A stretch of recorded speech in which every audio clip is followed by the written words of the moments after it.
You know what I love about astrology? Finding out when there's shitty shit coming down the shit pipeline to shit on us for all shit in eternity. It's really not gonna last that long. It's gonna last like a month, but it's a really sad month. There's stuff in here that I didn't want to read, that I didn't want to see. I didn't need to see that. I needed to see that though. So, I'm going to share it with you because if I have to see it, so do you. Mars goes into Cancer approximately May 23rd, 2034. Whew, this is hard. This is going to be a really hard time, and you're not gonna see this come. If you don't already see this coming the way I see this coming so that we can prepare for it, then sure, no, you're not gonna see this coming. But it's good to see it coming. Sure. Mars is action, war. I'm gonna emphasis on war here because remember, anytime that I talk about war, it's not just like war with guns and, we're going overseas to fight somebody. It can be war in your own life. It can be war in your own head. It can be war in your own emotions. It can be war within your own community. It can be war between your partner. So remember that that's just a key word I use, but it means so much more than that. And in Cancer, I have a Mars in Cancer, so I know that I am going to be feeling the most lovely things. This also has to do with your parents, especially your mother. And this is hard. This is war with your mom, basically. This is war on nurturing. This is war on... Because we just got out of a time, right, where we've kind of changed. But now people are really testing us. They're like, oh, you're calm? Oh, you're collected? And it's like, yes, I'm trying to be, but that type of energy is not helping me. Why are you coming at me like that? I just want to hold you accountable to your and it's like, you don't have to talk to me that way. One of the first aspects that I do not want to talk about this is Uranus and Cancer bull that I did in my Uranus video. I discussed I wanted to completely skip Uranus and Cancer. The first major alignment, and I say major, but this is really a minor alignment, but it's like cascades very quickly, by the way. This happens like people just, whoop, they've turned on you. They have turned on you.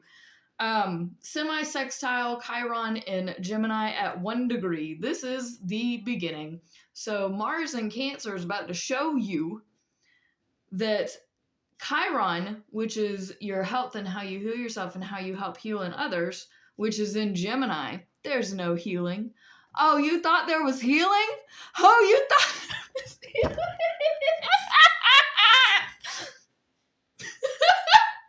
Oh, you thought there was healing. You just think again, mister.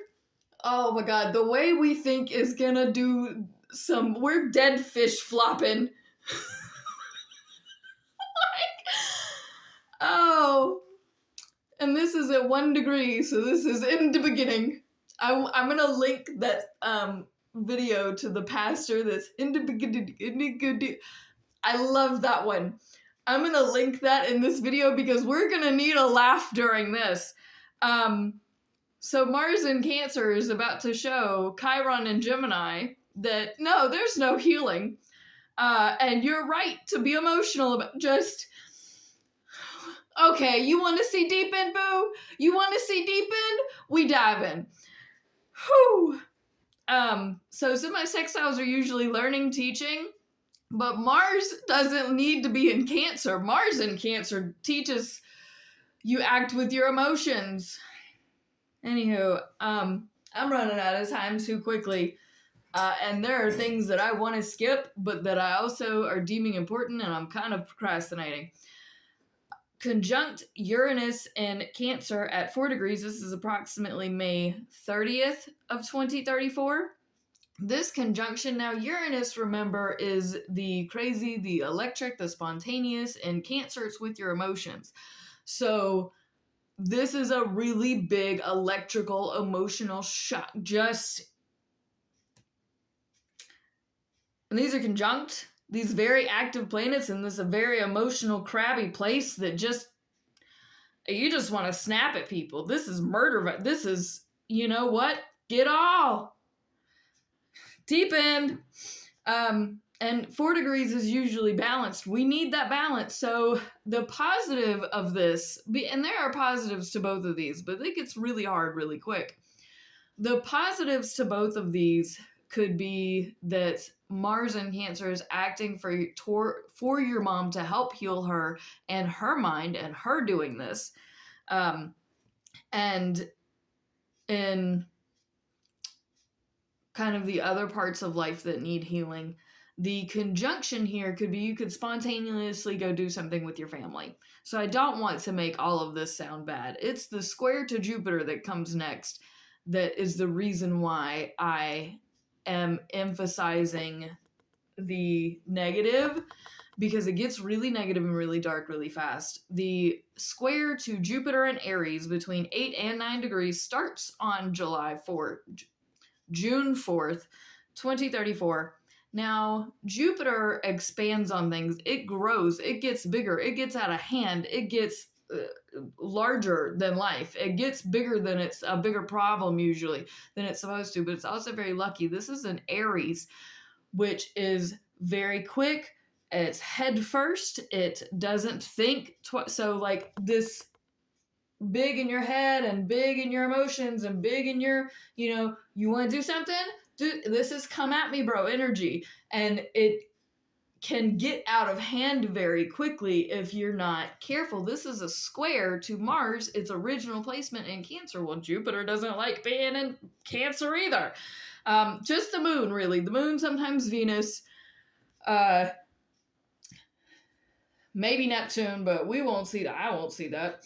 But yeah, it's okay. So these two are squaring off. Basically, Aries is squaring off with its home planet with Jupiter there, which is already a really big thing, and Cancer, which is emotional. And Aries can be emotional too. They can be fiery. Oh, don't get it twisted. They are act first, think later. And Cancer is an emotion first, think later. You don't think these two don't fight? Have you ever seen an Aries and a Cancer in a room together? They don't last very long.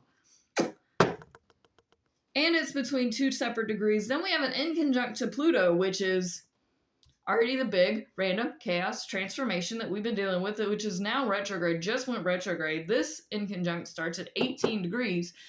And this is getting out of hand with your emotions, with your actions, and you're trying to understand them and comprehend them, disassociate. Like, you're trying everything. You're trying to throw everything at the wall to see what sticks, because you are an emotional basket case.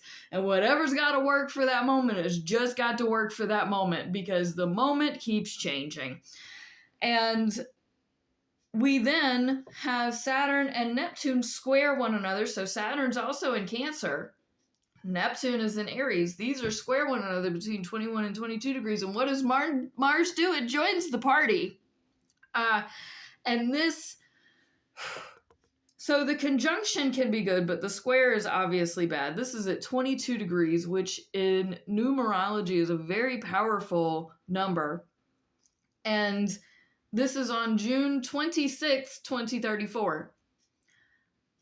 This is a very hard moment in time because you have a lot of big emotional, spiritual, moral things that you have to look at within yourself, within your family, within how you pray, how you interact, especially with your parents, with your grandparents, how your children interact with you, the emotions that are involved in all of this, and how deep it really is and how much it should really matter. And all the same, it's getting out of hand and getting out of proportion because people are testing you and like this. And I also kind of see here some sort of mass, almost like a mass protest with their own lives. It's almost like they are. I don't want to say that it's in celebration because it's not, because it's a square to Neptune, which is the antithesis of that. But this is also really sad because Cancer, because of its all emotions, this is also extraordinarily deep. Like, you can go from the lowest of lows to the highest of highs, and that's what we've been doing since Pluto has gotten into Aquarius. It's really been extraordinary highs and lows, and it just and mind you, Pluto is just past the very middle of this. It's the part, probably some of the heaviest ups and downs we will ever see in a lifetime. It's insane how low this goes and how quick it happens and how hard it is. And I don't know that if maybe because it is Aries and Mars, they're squaring up, which is not good. This is not good. This is not okay. We're not okay. But this also signifies to me the potential of a large military takeover that like is quite deadly, or a celebration of Suis. And either way, it's really, really hard. It's really big. But as soon as Mars goes into Leo, it's going to perk up so beautifully, so quick. There's light bulbs. There's again, we go crazy down here, so crazy up here. And I don't know that this is necessary. I don't think that any of that is, I could spin this positively, but I realize that I am not the only one in this collective that, and in this world that lives here. I know that there are people that obviously don't watch this. I don't have a whole lot of subscribers. Thank you to the ones that are, and the people that do watch and that do want this heads up so that they can be prepared as well, because it's a string from 2025 when I'm filming this through well past this point of quite the intense roller coaster of ups and downs that we're about to witness. And I don't want to underestimate that the ups are going to be very good. The ups are going to be phenomenal. But these downs, man, I didn't even want to talk about this. And I appreciate you watching. Stay safe. Stay sane. Peace out, fam. Much love. Press all the buttons, please. Press them. Okay, bye.